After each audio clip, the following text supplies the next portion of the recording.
Assalamualaikum warahmatullahi wabarakatuh. Halo teman-teman, jumpa lagi di channel Sahabat Medis. Pada video kali ini, kita akan mulai belajar lagi tentang latihan soal P3K khususnya untuk formasi perawat tahun 2023. Dan berdasarkan hasil sharing dari teman-teman yang pada tahun kemarin mengikuti seleksi P3K formasi perawat, salah satu materi yang diujikan adalah tentang keperawatan keluarga. Dan pada video kali ini, kita akan bahas soal-soal tentang keperawatan keluarga yang tidak menutup kemungkinan akan muncul pada ujian seleksi P3K tahun ini. Dan sebelum kita masuk ke soal dan pembahasannya, di sini kita mau merekomendasikan salah satu platform latihan soal-soal P3K yang bisa teman-teman coba untuk memantapkan persiapan menghadapi seleksi P3K tahun ini. Nah, platform tersebut adalah NIP Warrior. Pada platform NIP Warrior ini terdiri dari beberapa formasi. Nah, ini sebagai contoh kita buka untuk formasi perawat. Dan jika teman-teman gabung pada platform ini, beberapa fasilitas yang teman-teman dapatkan diantaranya 13 video pembelajaran kompetensi manajerial, sosiokultural, dan wawancara.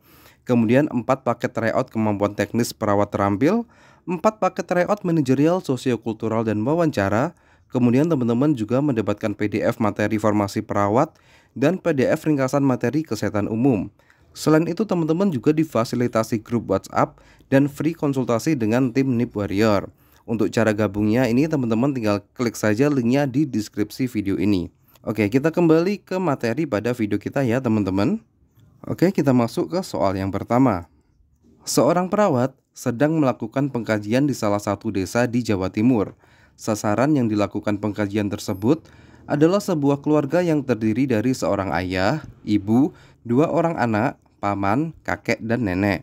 Sang ayah yang menjadi kepala keluarga bekerja sebagai buruh tani, dibantu dengan anak pertamanya yang berusia 16 tahun. Pertanyaannya di sini, berdasarkan data di atas, apa tipe keluarga yang sedang dikaji perawat tersebut? A. Nuclear family, B. Extended family, C. Blended family, D. Nuclear diet, atau E. Bukan salah satu di atas. Seperti biasa, sebelum kita masuk ke pembahasannya, di sini kita berikan teman-teman waktu 5 detik untuk memilih opsi jawaban yang benar.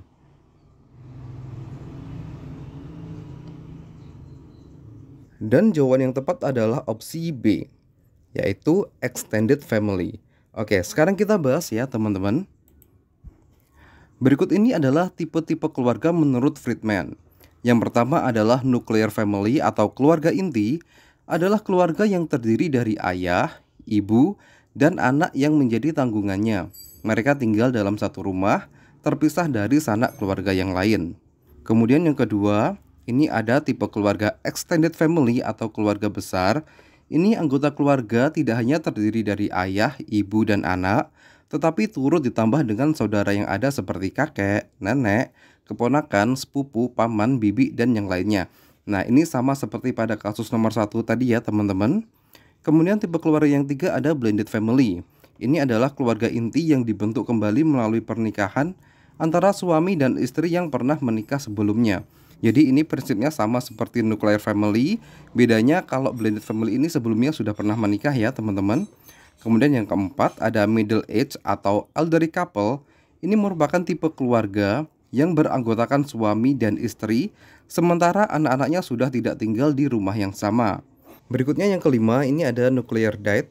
Ini adalah tipe keluarga yang terdiri dari pasangan suami istri yang tidak memiliki anak dan tinggal dalam satu rumah yang sama. Nah, ini bedanya dengan tipe keluarga middle age. Apabila pada middle age ini pasangan suami istri memiliki anak tetapi tidak tinggal serumah. Ini bisa jadi anaknya ini sudah berumah tangga atau melanjutkan pendidikan di luar kota sehingga tidak tinggal dengan kedua orang tuanya. Kemudian ada juga tipe keluarga single parent family, single adult living alone, dan three generation. Oke, kita masuk ke soal berikutnya. Soal nomor 2. Seorang perawat melakukan pengkajian pada sebuah keluarga yang terdiri dari kakek nenek, ayah ibu, dan 4 orang anaknya. Anak yang pertama harus tinggal di luar kota untuk melanjutkan pendidikan. Pertanyaannya di sini, berdasarkan kasus di atas, apakah tipe keluarga tersebut A. Nuclear family, B. Extended family, C. Blended family, D. Middle age, atau E. Three generation? Dan jawaban yang tepat adalah opsi E ya teman-teman, yaitu three generation. Nah, kenapa di sini jawabannya bukan extended family? Karena di sini disebutkan pada soal diketahui bahwa ada 3 generasi ya teman-teman, yaitu generasi pertama adalah kakek nenek, kemudian generasi kedua adalah ayah ibu, dan generasi ketiga adalah 4 orang anaknya. Nah, tapi apabila pada soal ini disebutkan ada sanak saudara lain yang tinggal seperti paman, bibi, atau sepupu, maka ini nanti masuknya ke extended family. Oke, kita masuk ke soal berikutnya. Soal nomor 3. Seorang perawat sedang melakukan pengkajian pada sebuah keluarga di mana salah satu keluarga terdiagnosis TB paru. Hasil pengkajian didapatkan data ventilasi kurang dan klien tampak membuang ludah di sembarang tempat. Meskipun demikian, keluarga tampak rukun dan saling membantu dalam memenuhi kebutuhan hidup. Pertanyaannya, berdasarkan kasus di atas, fungsi keluarga apakah yang terganggu? A. Fungsi afektif, B. Fungsi sosialisasi, C. Fungsi reproduksi, D. Fungsi perawatan kesehatan, atau E. Fungsi ekonomi.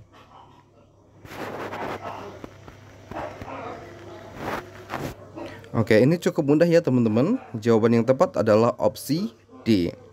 Oke, kita masuk ke pembahasannya.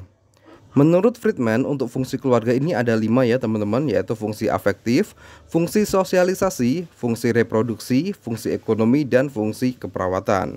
Oke, kita bahas satu persatu. Untuk fungsi afektif, ini adalah fungsi keluarga yang utama untuk mengajarkan segala sesuatu untuk mempersiapkan anggota keluarga berhubungan dengan orang lain di luar rumah. Kemudian yang kedua, fungsi sosialisasi dan tempat bersosialisasi adalah fungsi mengembangkan dan tempat melatih anak untuk berkehidupan sosial sebelum meninggalkan rumah. Kemudian fungsi reproduksi adalah fungsi untuk mempertahankan generasi dan menjaga kelangsungan keluarga. Berikutnya fungsi ekonomi, yaitu keluarga berfungsi untuk memenuhi kebutuhan keluarga secara ekonomi dan tempat untuk mengembangkan kemampuan individu meningkatkan penghasilan untuk memenuhi kebutuhan keluarganya. Dan yang terakhir adalah fungsi keperawatan atau pemeliharaan kesehatan, yaitu fungsi untuk mempertahankan keadaan kesehatan anggota keluarga agar tetap memiliki produktivitas yang tinggi. Oke, kita masuk ke soal berikutnya. Untuk soal nomor 4, seorang perawat komunitas melakukan pengkajian pada sebuah keluarga yang memiliki 2 orang anak. Anak pertama berusia 8 tahun dan anak kedua berusia 5 tahun. Sang ayah sebagai kepala keluarga bekerja sebagai petani dan sang ibu merupakan ibu rumah tangga. Berdasarkan kasus tersebut, apakah tahap perkembangan keluarga klien? A. Keluarga childbearing, B. Keluarga anak prasekolah, C. Keluarga anak usia sekolah, D. Keluarga anak usia remaja, atau E. Keluarga paruh baya. Dan jawaban yang tepat adalah opsi C, yaitu keluarga anak usia sekolah. Oke, kita masuk ke pembahasannya. Nah, di sini ada 8 tahapan keluarga. Yang pertama adalah pasangan baru atau keluarga yang baru menikah. Kemudian yang kedua adalah tahapan childbearing atau kelahiran anak pertama sampai anak pertama tersebut berusia 30 bulan. Kemudian tahapan anak prasekolah ini ditandai dengan usia anak pertama 2,5 sampai 5 tahun. Kemudian tahapan anak usia sekolah ini ditandai dengan usia anak pertama 6 tahun sampai dengan 12 tahun. Kemudian tahap keluarga dengan anak remaja ini ditandai dengan usia anak pertama 13 sampai dengan 20 tahun. Kemudian tahapan keluarga dengan anak dewasa ini ditandai dengan anak pertama sudah meninggalkan rumah. Ini biasanya untuk menempuh pendidikan di luar kota atau anak pertama sudah membentuk keluarga sendiri. Kemudian tahapan keluarga paruh baya ini ditandai dengan anak terakhir meninggalkan rumah atau salah satu pasangan sudah masuk ke usia pensiun, yaitu usia sekitar 58 tahun ya teman-teman. Kemudian tahap yang terakhir adalah tahapan keluarga lansia. Ini ditandai dengan keduanya sudah masuk usia pensiun atau salah satu dari pasangan sudah meninggal.